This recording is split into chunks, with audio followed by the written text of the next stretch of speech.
Hello, c'est Inès. Pour ce nouveau décryptage, aujourd'hui, on va aborder la question: l'exclusivité devient-elle trop excluante?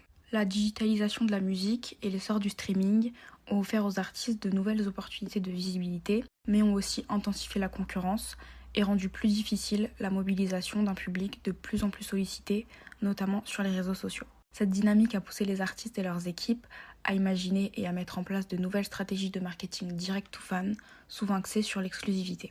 On a vu de super initiatives émerger, que ce soit pour permettre aux fans d'assister à des événements anciennement très cloisonnés ou d'avoir accès à des produits exclusifs. Dernièrement, les exemples de ce genre de propositions se multiplient. Gazo a offert un accès privilégié à une listening party pour son prochain album, uniquement via l'achat d'un pack premium disponible sur son site. Dinos a rendu une partie de son merch accessible grâce à un code obtenu après l'achat d'une place de concert, ou encore SDM, qui a organisé un événement live privé, en partie réservé aux personnes ayant précommandé le pack album plus place de concert. En contrepartie, ce modèle pousse souvent le public à faire le premier pas financier, que ce soit par l'achat de billets de concert ou de produits dérivés.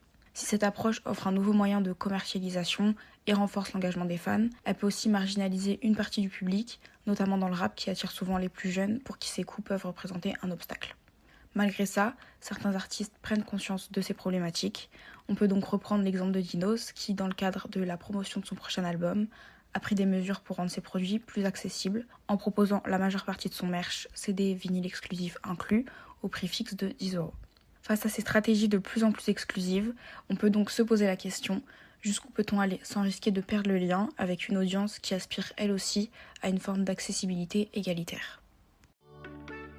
Merci d'avoir suivi cet épisode jusqu'au bout. N'hésitez pas à vous abonner à notre newsletter en scannant le QR code qui s'affiche à droite de l'écran ou en cliquant sur le lien dans la description. À très bientôt pour le prochain épisode.